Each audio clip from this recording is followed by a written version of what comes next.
और जो लोग टीवी के स्टूडियोज में बैठकर जश्न मना रहे थे एनकाउंटर का, शर्म से डूब मरो तुम लोग वल्चर्स हो। अब खाओ उन लाशों को जो पड़ी हुई वहां पर। आप जश्न मना रहे थे ना एनकाउंटर का, अब देखिए क्या हो रहा है। क्यों आप भूल रहे हैं कि आज बीजेपी सत्ता में, कल कोई और होगा तो यही नंगा नाच चलेगा, यही इंसानियत के ऊपर ये बर्बादी होगी। जब क्या करेंगे आप लोग? जश्न मना रहे थे, मनाइए जश्न। आज हम यही कह रहे थे कि जश्न मनाओ जब जमहूरियत कामयाब होगी, जश्न मनाओ जब कोर्ट सजा देगा, जश्न मनाओ जब संविधान और मजबूत होगा, लोकतंत्र मजबूत होगा। मगर आप लोग जश्न मना रहे हैं, जश्न मना रहे हैं कि हो गया एनकाउंटर। अब देखिए हर किसी को आप मार देंगे गोली, तो फिर कोर्ट किस लिए भाई, अदालत किस लिए? अरे जो लोग जश्न मना रहे हैं, जो लोग एनकाउंटर पर भरोसा करते हैं, अरे भाई तुम सोचते क्यों नहीं हो कि गांधी के कातिल को कोर्ट मिला, इंदिरा गांधी के कातिल को कोर्ट मिला, राजीव गांधी के कातिलों को कोर्ट मिला, बेन सिंह के कातिलों को कोर्ट मिला, और आप एनकाउंटर कर रहे हैं। ये जो कल हत्या हुई है, इसकी पूरी जिम्मेदारी उत्तर प्रदेश के मुख्यमंत्री पर आयद होती है। उत्तर प्रदेश के मुख्यमंत्री में अगर कॉन्स्टिट्यूशनल मोरालिटी जिंदा है तो उनको अपने पद को छोड़ना पड़ेगा। उत्तर प्रदेश में बीजेपी की सरकार रूल ऑफ लॉ के तहत सरकार को नहीं चला रही है, बल्कि रूल बाय गन को चला रही है। कल का जो मर्डर हुआ है, ये कोल्ड ब्लड मर्डर कहते हैं। उसको देखने के बाद हर वो भारत का नागरिक जो भारत के संविधान पर यकीन करता है, भारत की अदालतों पर उसको यकीन है, आज वो अपने आप को कमजोर और गैर महफूज समझ रहा है। ये एक कोल्ड ब्लडेड मर्डर है और ये लोग प्रोफेशनल हैं। और कितना इसमें उत्तर प्रदेश की बीजेपी की सरकार का इसमें रोल है, कितना इसमें ये कौन लोग हैं जो जाकर पुलिस की मौजूदगी में और मीडिया की मौजूदगी में, बल्कि लाइव टेलीकास्ट भी हो रहा था, वो इस तरह का कोल्ड ब्लडेड मर्डर करते हैं। हम तो सुप्रीम कोर्ट से उम्मीद करते हैं कि सुप्रीम कोर्ट इस मसले को सो मोटो लेगा, एक इन्वेस्टिगेशन टीम सुप्रीम कोर्ट बनाएगा जो सुप्रीम कोर्ट को रिपोर्ट करेंगे, और उसमें बेहतर होगा कि कोई भी उत्तर प्रदेश का ऑफिसर ना हो, क्योंकि उनकी मौजूदगी में, उनकी कस्टडी में इन दो लोगों की हत्या की गई। अगर बीजेपी चुनाव पे चुनाव जीतते जा रही है और इस मसले को बीजेपी नहीं देख रही है, तो बीजेपी देश की खिदमत नहीं कर रही है। एक साथ मारे जा रहे हैं और कहीं पर वेपन ब्लॉक नहीं होता उनका हाथ देखिए आप। ये रेडिकलाइज एलिमेंट से अगर ये उत्तर प्रदेश की सरकार से नहीं है तो ये लोग, ये रेडिकलाइज, हाईली रेडिकलाइज है, और बीजेपी इसको प्रोसेसाइड करती है। नहीं कुछ हो नहीं रहा है। अरे भाई कैसा नहीं हो रहा है? देखो ना ये लोग कौन है। गोली मारकर कौन सा रिलीजियस नारा क्यों लगाते हैं आप? इनको आप आतंकवादी नहीं कहेंगे तो क्या कहेंगे? देशभक्त कहेंगे इनको आप? क्या इनको आप फूल का हार पहनाएंगे ले जाकर ये लोग? ये मैंने शुरू से आपसे कह रहा था कि उत्तर प्रदेश में बीजेपी की सरकार रूल ऑफ लॉ के तहत सरकार को नहीं चला रही है, बल्कि रूल बाय गन को चला रही है। और ये पिछले 2017 से जब से बीजेपी की गवर्नमेंट बनी, ये सिलसिला चल रहा है। और हर बार जब कभी भी हम मीडिया से बात करते थे, बल्कि हम अपने भाषण में, अपने स्पीचेस में इस बात को दोहरा रहे थे। मगर अफसोस इस बात का है कि आप लोग सिर्फ ये समझ रहे थे कि हम रेटरिक के तौर पर उसको इस्तेमाल कर रहे हैं। हम आप लोगों को और देश के सामने आंकड़े रखे कि कैसे लोगों को गोली से निशाना बनाया जा रहा है, और जिससे भारत का संविधान में लोगों का यकीन कम होगा, जिससे हमारे कोर्ट्स में, जजेस में, पब्लिक प्रोसिक्यूटर को उनका काम करने की इजाज़त नहीं दी जा रही। तो ये हुआ, और हम इसका, मेरे पास अल्फाज नहीं है इसका कंडेम करने के लिए, इसकी मजम्मत करने के लिए।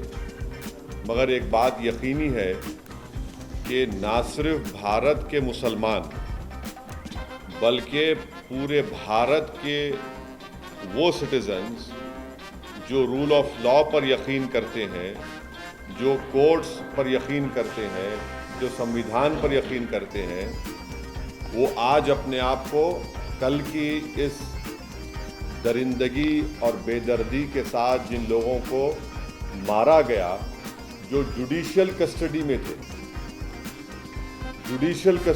थे, उन पर कन्विक्शन हो गया था, उनको अदालत से वो जेल से लाया जा रहा था किसी एक और केस में इंट्रोगेशन करने के बाद, तो उसको आप जुडिशियल कस्टडी भी बोलेंगे, पुलिस कस्टडी बोल सकते हैं। मगर ना सिर्फ मुसलमान, बल्कि हर वो भारत का नागरिक जो अपने आप को, अपने मुल्क पर फख्र करता है, इसलिए कि यहाँ पर संविधान है, कोर्ट्स है, उसको इस बात का फ़ख्र है कि पाकिस्तान से एक आतंकवादी आकर भारत के नागरिक को जान लिया था तो हमने उस पर कोर्ट में केस चलाकर उसको सज़ा दी। आज वो सब लोग कमज़ोर और अपने आप को गैर महफूज समझ रहे हैं। वो अपने आप को कमज़ोर और गैर महफूज समझ रहे हैं। कल का जो मर्डर हुआ है, ये कोल्ड ब्लडेड मर्डर कहते हैं, उसको देखने के बाद हर वो भारत का नागरिक जो भारत के संविधान पर यकीन करता है, भारत की अदालतों पर उसको यकीन है, आज वो अपने आप को कमज़ोर और गैर महफूज समझ रहा है। और ये इसलिए हुआ क्योंकि जो लोग सत्ता की कुर्सियों में बैठे हुए हैं उनमें राय बराबर भी, जो अंग्रेजी का वर्ड है, ना कंपैशन है, ना उनमें ह्यूमैनिटी है, ना उनमें रहम है, ना उनमें इंसानियत है। ये जो कल का वाक़या हुआ, आप बताइए मेरे को, ये तो कोई ऐसा नहीं है कि कोई जाकर फौरन किसी को गोली मार दिया। आप उनका वेपन चलाने का तरीक़ा देखो। आप जिस तरीके से वो लोग आए और उनका हाथ स्टिल है एकदम। मुझे भी वेपन चलाना आता है, मैं भी एक एक्सपर्ट के साथ ट्रेनिंग लिया हूँ अपनी सेल्फ डिफेंस के लिए। और जिस तरीके से मार रहे वो लोग, उनका हाथ देखिए हिल नहीं रहा है, उनकी आंख उस पर है, उन लोगों पर है। उनको मालूम था कि पहले कहाँ पर, किस जगह पर मारना। तो ये एक कोल्ड ब्लडेड मर्डर है और ये लोग प्रोफेशनल हैं। और कितना इसमें उत्तर प्रदेश की बीजेपी की सरकार का इसमें रोल है, कितना इसमें ये कौन लोग हैं जो जाकर पुलिस की मौजूदगी में और मीडिया की मौजूदगी में, बल्कि लाइव टेलीकास्ट भी हो रहा था, वो इस तरह का कोल्ड ब्लडेड मर्डर करते हैं। तो ये इसके लिए ज़रूरी है कि सुप्रीम कोर्ट मॉनिटर्ड इसमें इन्वेस्टिगेशन होनी चाहिए, कमेटी बननी चाहिए। मैं सुप्रीम कोर्ट से दरख्वास्त करता हूँ, प्लीड करता हूँ, क्योंकि 28 मार्च के दिन सुप्रीम कोर्ट ने एक फैसला दिया था कि कल जो लोग मारे गए उसमें से एक शख्स ने, जो एक मुसलमान एक्स एमपी है, वो कोर्ट को गए थे कि मेरी जान को खतरा है, सुप्रीम कोर्ट को। तो सुप्रीम कोर्ट ने ये कहा था कि जब आप जुडिशियल कस्टडी में है और आपको पुलिस कस्टडी में लेकर जा रहे तो स्टेट की जिम्मेदारी है। अब सुप्रीम कोर्ट इस मसले को सो मोटो ले और सुप्रीम कोर्ट एक कमेटी बनाए, सुप्रीम कोर्ट एक इन्वेस्टिगेशन टीम बनाए, टाइम बाउंड तरीके से उनको टाइम दिया जाए और उस इन्वेस्टिगेशन टीम में उत्तर प्रदेश का कोई भी ऑफिसर ना हो। एक टाइम बाउंड तरीके से वो इन्वेस्टिगेशन टीम बननी चाहिए जो सुप्रीम कोर्ट को रिपोर्ट करे और एक टाइम बाउंड मैनर में वो इन्वेस्टिगेशन मुकम्मल होना चाहिए। क्योंकि ये बात मैं कोई भी यकीन नहीं कर सकता कि ये लोग सिर्फ उठ कर आए, कौन इनको बोला वहां पर, इनका बैकग्राउंड क्या है और कैसे वो लोग इस तरह घुस गए वहां पर और क्यों पुलिस ने उनको रोका नहीं। तो ये जरूरी है। हम तो सुप्रीम कोर्ट से उम्मीद करते हैं कि सुप्रीम कोर्ट इस मसले को सो मोटो लेगा, एक इन्वेस्टिगेशन टीम सुप्रीम कोर्ट बनाएगा जो सुप्रीम कोर्ट को रिपोर्ट करेंगे और उसमें बेहतर होगा कि कोई भी उत्तर प्रदेश का ऑफिसर ना हो, क्योंकि उनकी मौजूदगी में, उनकी कस्टडी में इन दो लोगों की हत्या की गई है। और एक बात आप समझिए कि मैं शुरू से कह रहा हूं कि जो रेडिकलाइजेशन हो रहा है मेजॉरिटी कम्युनिटी में, इस पर कोई यकीन नहीं कर रहा है। बराबर रेडिकलाइजेशन हो रहा है। अगर बीजेपी चुनाव पे चुनाव जीतते जा रही है और इस मसले को बीजेपी नहीं देख रही है तो बीजेपी देश की खिदमत नहीं कर रही है।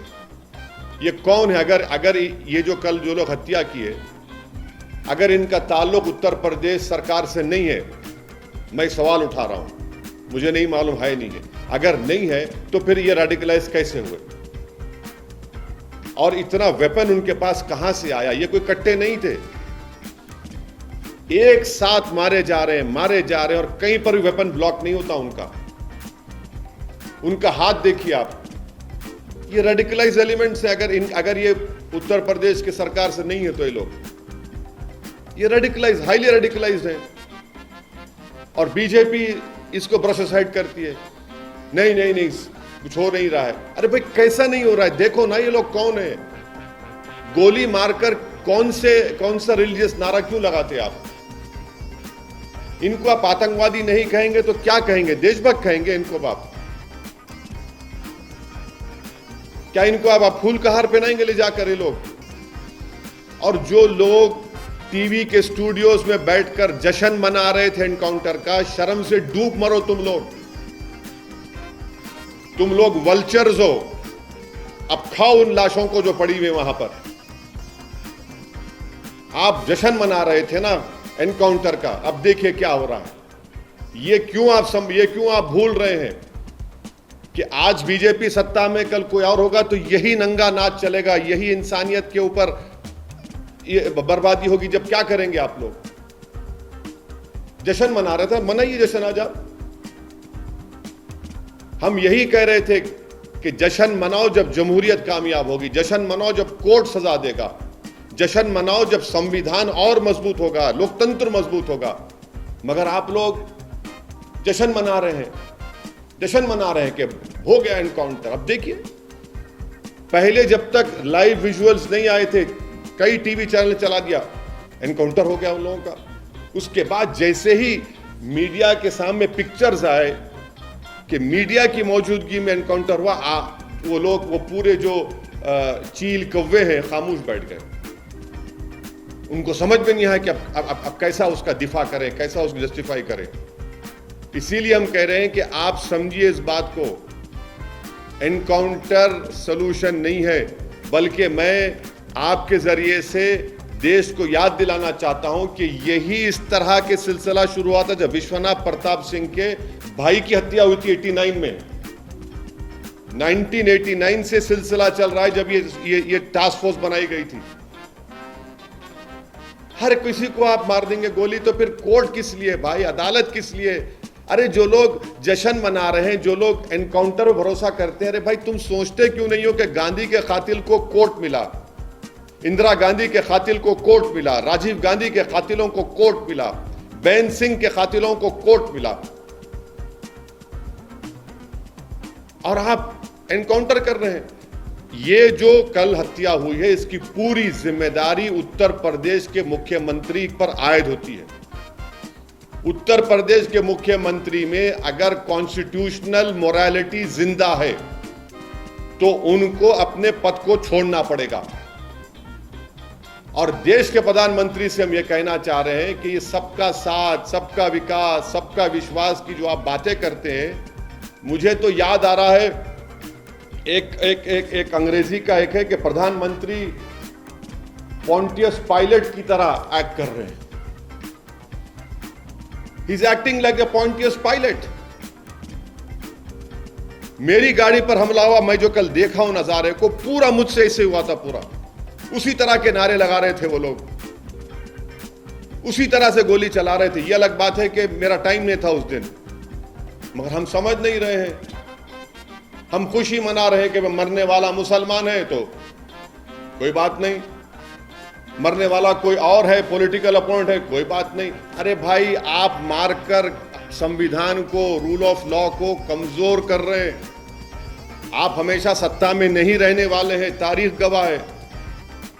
जब आप सत्ता में नहीं रहेंगे कोई और रहेगा और उसी तरह की शैतानियत कोई करेगा तो तब आप क्या करेंगे? रोएंगे, पुकारेंगे।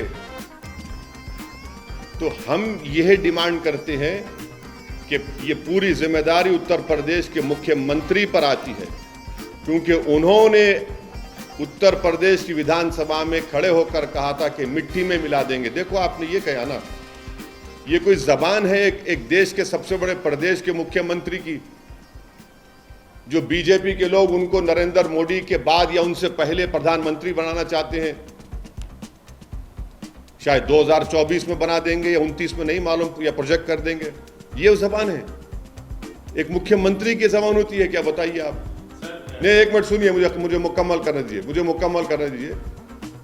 हम डिमांड ये करते हैं कि उत्तर प्रदेश के मुख्यमंत्री इस्तीफा दें। दूसरा में डिमांड करते हैं कि सुप्रीम कोर्ट एक इन्वेस्टिगेशन टीम को बनाए, सुमोटो सुप्रीम कोर्ट ले, हम प्लीड करते सुप्रीम कोर्ट से। ये उसी वक्त रुकेगा जब नहीं रुकेगा, वरना ये चलता रहेगा तो 4 दिन 5 दिन के बाद फिर शुरू हो जाएगा। और वो इन्वेस्टिगेशन टीम में सुप्रीम कोर्ट उन लोगों को रखे जिनका ताल्लुक उत्तर प्रदेश से ना हो, क्योंकि ऊपर से लेकर नीचे तक इसमें लोग होंगे। कहां से इनको हथियार आया, किसने कहा उनको वहां पर जाओ, किसने उनको इस तरह की बातें कही, ये सब चीजें निकलनी चाहिए, टाइम बाउंड। और दूसरी चीज, संविधान में आर्टिकल 311 है और आर्टिकल 311 के तहत उन तमाम पुलिस ऑफिसर्स को निकालना चाहिए नौकरी से। सस्पेंशन नहीं, बल्कि अंडर आर्टिकल, संविधान के आर्टिकल 311 के तहत उनको सर्विस से निकालना चाहिए। जब इन्वेस्टिगेशन टीम की रिपोर्ट आ जाएगी टाइम बाउंड मैनर में, सुप्रीम कोर्ट के पास ये एक्स मुस्लिम एक्स एमपी गए थे, सुप्रीम कोर्ट ने कहा कि स्टेट की जिम्मेदारी है, स्टेट ने देखिए क्या क्या हो गया स्टेट की मौजूदगी में। तो ये हमारा डिमांड है और हम उत्तर प्रदेश के बीजेपी की गवर्नमेंट से अपील करते हैं कि जो मुस्लिम एक्स एमपी का हत्या की गई है, उनके 2 बेटे जुवेनाइल होम में, उनको छोड़े आप। आपके पास राइट है उनको छोड़ने का, ताकि वो अपने वालिद के, मरहूम वालिद के तदफीन में शामिल हो सके। इतना तो आप कर सकते हैं ना। दूसरा 2 तो खैर उसको बेल लेना पड़ेगा कोर्ट की तरफ, अभी तो जुवेनाइल होम में है 2 बच्चे, छोड़िए उन लोगों को आप। ये ठीक नहीं हो रहा है, हम बोल रहे हैं बार बार, ये उत्तर प्रदेश के लिए ठीक नहीं है, देश के लिए ठीक नहीं। आज हर वो भारत का नागरिक, मुसलमान के साथ जो भी भारत पर फख्र करता है, वो अपने आप को कमजोर और गैर महफूज समझ रहा है।